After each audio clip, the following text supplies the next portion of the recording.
Students वैसे ही डरे होते हैं, हमें लगता है कि हम जो भी पढ़ रहे हैं हम भूल रहे हैं, हमारा ही मटेरियल है जहाँ से क्वेश्चंस नहीं बन रहे हैं और जहाँ से बाहर से कहीं से क्वेश्चंस आएंगे, हमारे मटेरियल से क्वेश्चंस नहीं आएंगे। पर मेरी मैथ्स वीक थी, ठीक है, मेरी मैथ्स वीक थी, still I was able to qualify it with good marks. किस लिए? क्योंकि मैंने जो DI था, DI, अगर आपको ये वाला सेक्शन 50% भी आता है तो आपका JRF कोई नहीं रोक सकता है। तो एटॉमिक हैबिट्स मैंने बुक पढ़ी है, okay, this book I will show you, okay, by James clear. तो इसमें काफी जो है इम्पोर्टेंट और बहुत ही बेनिफिशियल चीजें मुझे देखने को मिली। ये वाला जो एक सेक्शन है, ये आपको एग्जाम हॉल में ना बूस्टअप रखेगा अगर आपका ब्रिटिश अच्छा है, क्योंकि हर दूसरा क्वेश्चन, हर तीसरा, चौथा, और बहुत सारे बच्चे लास्ट के 1 महीने में जिनकी प्रिपरेशन भी अच्छी चल रही है वो उसको स्पॉइल कर लेते हैं। कैसे करते हैं वो पूरा, I request you to watch the entire video. Hello learners, hope you all are doing good. I am Prerna, your mentor for UGC NET English Literature. आज की क्लास में हम बात करेंगे कि हम अपने 2 महीने में ये जो हमारे बच्चे हैं इनमें अपने स्कोर को कैसे मैक्सिमाइज कर सकते हैं। और बहुत सारे बच्चे लास्ट के 1 महीने में जिनकी प्रिपरेशन भी अच्छी चल रही है वो उसको स्पॉइल कर लेते हैं। कैसे करते हैं वो पूरा, I request you to watch the entire video, कि वो अपनी प्रिपरेशन लास्ट के 1 महीने में, ट्रस्ट में 50 to 70% बच्चे जो है वो अच्छी प्रिपरेशन होते हुए भी अपनी प्रिपरेशन को कंप्लीटली फिनिश कर देते हैं। और बहुत सारी चीजें हैं कि पेपर 1 में कैसे मैक्सिमाइज करें हम अपने स्कोर को और कैसे इंक्रीज करें। पेपर 2 के कौन से एरियाज है जिनकी वजह से हमारा JRF रह जाता है, ठीक है, नेट हो जाएगा, JRF रह जाता है। तो हम देखेंगे कि पहले अटेम्प्ट में हम ऐसी कौन सी चीजें हैं जो सही कर लें कि जिससे हमारा जो है एग्जाम पहले ही अटेम्प्ट में अच्छे से क्वालिफाई हो जाए। How I got 99 percentile in my UGC NET English examination, उसके बारे में भी थोड़ा सा मैं बात करूंगी। So let's get started with the video and stay tuned throughout and let me know how did you like it in the comment section and please like, share and subscribe if you like the videos। और मेरी बाकी की videos भी हैं जो आप refer कर सकते हैं, जैसे कि क्रोनोलॉजी में मैंने एक वीडियो बनाई है जो आपके लिए बहुत ही हेल्पफुल होगी अगर आप दिसंबर 2024 के लिए प्रिपेयर कर रहे हैं तो। ठीक है, हम अपना जो है लास्ट के 2 मंथ्स का स्ट्रैटेजी में जो सबसे पहला पॉइंट मैं बताती हूँ हमेशा स्टूडेंट्स को, कि पेपर 1 और पेपर 2 में कोई भी डिफ्रेंसिएशन मत करना, क्योंकि पेपर 1 आपको JRF दिला सकता है अगर आप अच्छे मटेरियल से, अच्छी बुक से या अच्छे मेंटोर से पढ़ रहे हो तो, ठीक है, it's very very crucial, trust me. तो हमारे paper 1 and paper 2 both are equally important, दोनों को इक्वली हमको इम्पोर्टेंस देके चलनी है। पेपर 1 में सबसे ज्यादा क्या इम्पोर्टेंट है हमारे लिए, PYQs हमारे लिए बहुत इंपॉर्टेंट हो जाते हैं पेपर 1 में। अगर हम PYQs लास्ट 5 years के, अगर आपके पास अगर लिमिटेड टाइम है, या फिर आप लास्ट के 10 years के भी अगर previous years question paper solve कर लेते हो, बहुत ही ज्यादा आपको रिपीटेशन मिलेगा उनमें, ठीक है, इतना ज्यादा रिपीटेशन मिलेगा कि आपका जो पेपर 1 है वो बहुत ही अच्छे से हो जाएगा। और पेपर 1 के अगर आपको मैथ्स अपनी थोड़ी सी वीक लगती है, जैसे मेरी मैथ्स वीक थी, ठीक है, मेरी मैथ्स वीक थी, still I was able to qualify it with good marks.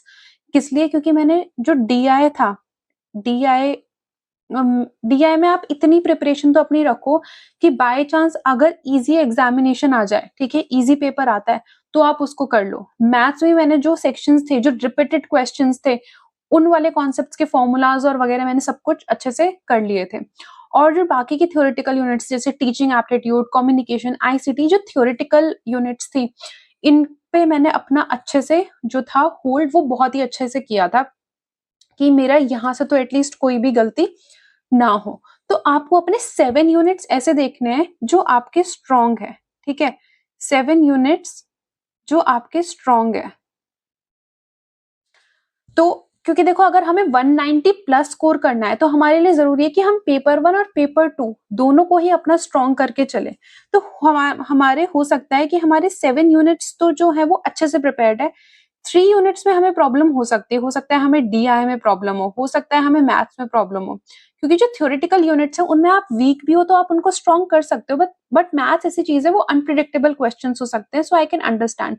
तो मैथ्स में बहुत ज्यादा अभी टाइम वेस्ट मत करना, बाकी के यूनिट्स को स्ट्रॉन्ग करो। क्या आपके 7 यूनिट स्ट्रॉन्ग है? अगर है तो फिर मैथ्स पे टाइम वेस्ट करो अपना, ठीक है, मतलब टाइम वेस्ट भी इन द वे कि PYQ सॉल्व कर करके उनको अच्छे से स्ट्रैटेजाइज करो। फालतू के जो क्वेश्चंस हैं सारे कॉन्सेप्ट्स करने की जरूरत नहीं है मैथ्स में। DI ऐसा इतना प्रिपेयर कर लो कि अगर एवरेज, अगर इजी टू मॉडरेट लेवल होता है तो वो सॉल्व हो जाए, और इजी टू मॉडरेट ही आता है इंग्लिश लिटरेचर के एग्जामिनेशन में। ओके, फिर हमारा क्या हो जाता है, हमारा जो आता है लॉजिकल रीजनिंग आता है। ठीक है, logical reasoning it is doable. अगर आपकी मैथ्स वीक भी है तो भी आप लॉजिकल रीजनिंग में अच्छा स्कोर कर सकते हो। A lot of students I know जिनकी मैथ्स बहुत ज्यादा अच्छी नहीं है, but they do good in logical reasoning part, they do it, क्योंकि reasoning in maths they are completely different things. तो आप रीजनिंग में बहुत अच्छा कर सकते हैं। उसके बाद हम आते हैं अपने इंग्लिश लिटरेचर पे। ठीक है, अब इंग्लिश लिटरेचर को कैसे अप्रोच करें तो देखते हैं, और उसके बाद 2-3 चीजें मैं बताऊंगी, लास्ट का जरूर देखना, लास्ट के 5 मिनट्स पक्का देख लेना, क्योंकि वो आपके लिए बहुत क्रूशियल होने वाले हैं। तो हमारा जो इंग्लिश के जो हमारे सेक्शन से एक बार रफली देख लेते हैं। देखो, अगर आपको नेट क्वालिफाई करना है, ठीक है, मैं नेट और जेआरएफ दोनों के लिए बताऊंगी। People who are aiming for NET, वैसे तो सबका एम जेआरएफ होना चाहिए, पर फिर भी मैं बता दूंगी कि नेट आपको कैसे मिलेगा और जेआरएफ जिनको मिलता है वो बच्चे क्या अलग करते हैं। ठीक है, जिनका जेआरएफ होता है। तो अगर आपको जेआरएफ चाहिए, कुछ तो हमारे ये बेसिक यूनिट्स हो गए। ये तो अगर आप नेट के एग्जाम में बैठ रहे हैं, अगर आपने फॉर्म भी फिल करा है, तो आपको ये वाले एरियाज तो पता ही होने चाहिए। अदरवाइज आपका एग्जाम में जाने का कोई मोटिव नहीं है if you are not thorough with these sections, क्योंकि यहाँ से हमारे 70 to 80% पेपर बनता ही बनता है। यहाँ से इजी क्वेश्चंस भी बनते हैं, हमारे डिफिकल्ट क्वेश्चंस भी बनते हैं, तो हमको सबको ही टारगेट करके लेके चलना होता है। तो सबसे पहले हमारा ब्रिटिश लिटरेचर आ जाता है, लिटरेरी थियोरी आ जाता है। Okay, then we have literary criticism, Indian literature हो जाता है हमारा, literary movements. Okay, British literary theory, literary criticism. British literature is vast, ठीक है, ये बहुत ही बड़ा है, पर यहाँ से डोमिनेट तो यही करेगा एग्जामिनेशन को, पैटर्न कितना भी इधर से उधर हो जाए। ओके, ब्रिटिश लिटरेचर से ऑब्सेशन आपका अगर है तो वो बिल्कुल सही है, क्योंकि ये वाला जो एक सेक्शन है, ये आपको एग्जाम हॉल में ना बूस्टअप रखेगा अगर आपका ब्रिटिश अच्छा है, क्योंकि हर दूसरा क्वेश्चन, हर तीसरा, चौथा, पांचवा क्वेश्चन आपको ब्रिटिश का दिख जाएगा।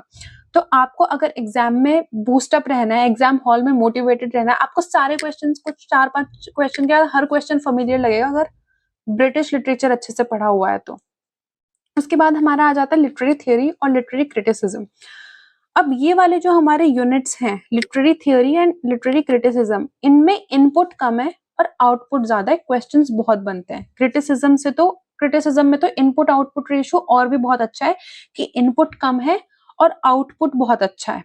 ओके, दिसंबर तक अगर आप मेरे चैनल्स पे मुझसे जुड़ना चाहते हैं तो मेरा जो है फ्री क्रैश कोर्स चलेगा ऑन माय यूट्यूब चैनल। जो भी टारगेटेड एरियाज है, आई विल मेक श्योर कि जहां जो आपको पैकेज्ड कोर्सेज में जो चीजें नहीं मिलती, जैसे हमें क्रोनोलॉजी की बहुत सारी ट्रिक्स या फिर लिटरेरी मूवमेंट्स की बहुत सारी चीजें नहीं मिलती हैं, तो आपको एग्जाम तक I will make sure that I guide you properly with the best of my capability, and I make sure कि आपको क्वालिटी कंटेंट मिले। So you can subscribe to my channel and stay tuned for the quality content for the December 2024 attempt. अगर आप target कर रहे हैं, it's going to be very beneficial, और बहुत सारे क्वेश्चंस डायरेक्टली आपको मिल जाएंगे। मेरा जो आपको वीडियोस होंगे डायरेक्टली क्वेश्चंस, क्योंकि मैंने जो अपने नोट्स बनाए थे तभी मैं इसीलिए क्वालिफाई कर पाई थी, क्योंकि बहुत सारे पॉइंट्स जो थे वो already I studied. So it's your call.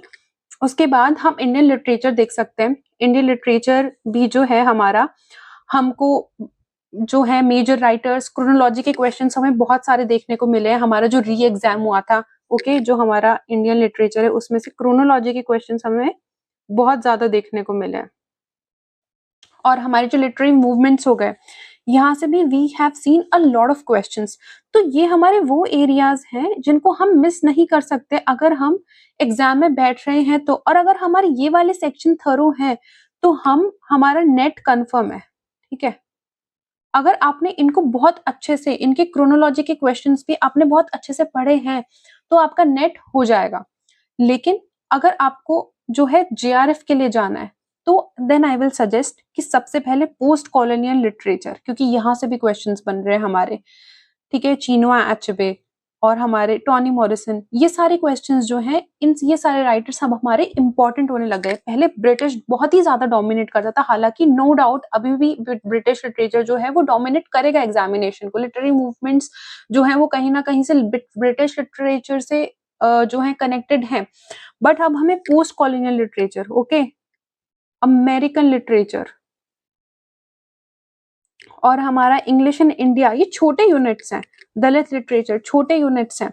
Literary magazine अगर आप चाहो एक बार को, अभी जो अभी ट्रेंड चल रहा है उस हिसाब से मैं ये नहीं कह रही कंप्लीटली छोड़ दो, बट थोड़ा कम फोकस कर सकते हो, क्योंकि लिटरेरी मैगजीन से बहुत ज्यादा क्वेश्चन नहीं आते।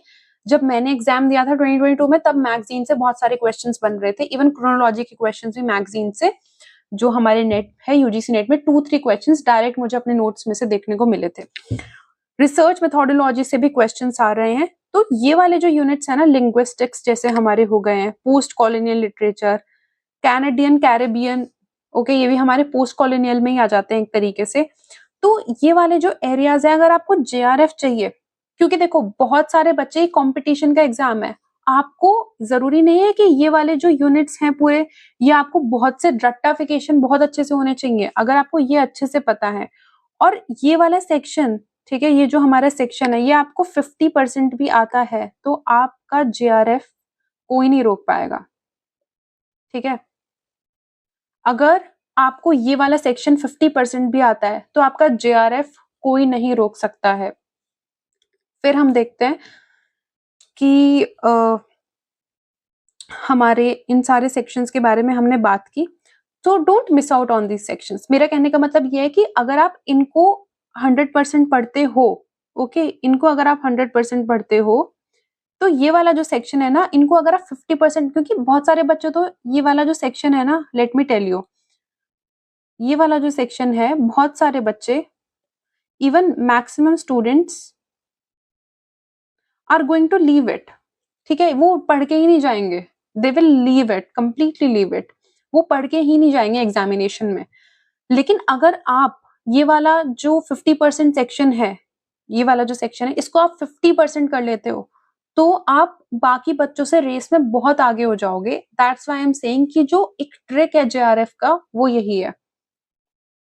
फिर अच्छा, इस बारे में हम अभी बात करेंगे, इसी बारे में कह रही थी कि वीडियो को पूरा देखना, बात करेंगे कि ये कैसे एग्जामिनेशन स्पॉइल करता है स्टूडेंट्स का।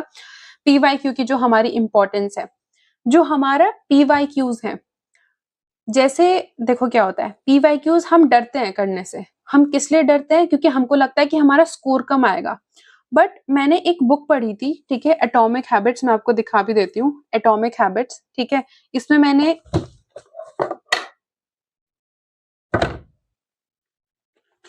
जस्ट अ सेकेंड, तो ये जो एटॉमिक हैबिट्स मैंने बुक पढ़ी है, okay, this book I will show you, okay, by James clear. तो इसमें काफी जो है इम्पोर्टेंट और बहुत ही बेनिफिशियल चीजें मुझे देखने को मिली। जैसे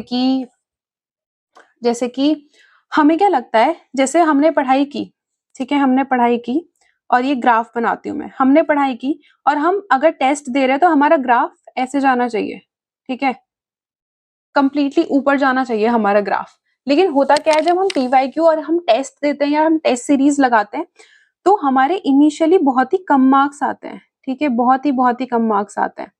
लेकिन फिर क्या होता है, जैसे जैसे हम पढ़ते जाएंगे, ठीक है, टेस्ट देते जाएंगे, एकदम से स्पाइक आता है मार्क्स में। देखना, जब भी आप कोई भी टेस्ट सीरीज का टेस्ट इनिशियली लगाओगे तो आपके कम मार्क्स आएंगे, पर जैसे ही आप वो जो टेस्ट आप पढ़ाई करते रहोगे, टेस्ट देते रहोगे और फिर आप थोड़े दिनों बाद वो दोबारा कोई टेस्ट दोगे, तो आपको अपने 10 to 15 मार्क्स का डिफरेंस मिल जाएगा, क्योंकि आपने टेस्ट पता है। अब आपको ये पता है कि टेस्ट को हैंडल कैसे करना है, कैसे अटेम्प्ट करने हैं क्वेश्चंस। तो ये भी एक आर्ट है ऑफ अटेम्प्टिंग द टेस्ट। आप टेस्ट सीरीज जो है अगर आप अच्छे से लगाते हैं, तो आपके दिमाग में साइकोलॉजिकली, ठीक है, साइकोलॉजिकली वो चीजें जो हैं वो वायर्ड अप हो जाएंगी और आप एग्जाम हॉल में अच्छा परफॉर्म कर पाएंगे, क्योंकि आपने पहले से ही वो चीज कर ली है। तो ये आपको बेनिफिट देता है, ओके। तो PYQ लगाने से कभी भी डरना मत, क्योंकि ये जो हम अपने दिमाग में सिनेरियो लेके चलते हैं ना कि एकदम से मार्क्स आएंगे अगर हमने पढ़ाई की, नहीं, इनिशियली कम मार्क्स आते हैं। ये मेरा खुद का एक्सपीरियंस है। जब भी मैं टेस्ट देती थी इनिशियल मेरे काफी कम मार्क्स आते थे, पर मैं पढ़ती रहती थी, थोड़ी धीरे धीरे टॉपिक्स के टेस्ट देती रहती थी, तो फिर एकदम से मेरे मार्क्स में जो था स्पाइक आता था। ओके, ये तो हो गई हमारे PYQ की बात कि PYQ का इंपॉर्टेंस बहुत है, क्योंकि यही डिसाइड करेगा कि आपके एग्जामिनेशन हॉल में जो है, जितना आप PYQ test series mock test लगाओगे उतना ही इंक्रीज मिलेगा आपको अपने एग्जामिनेशन वाले दिन।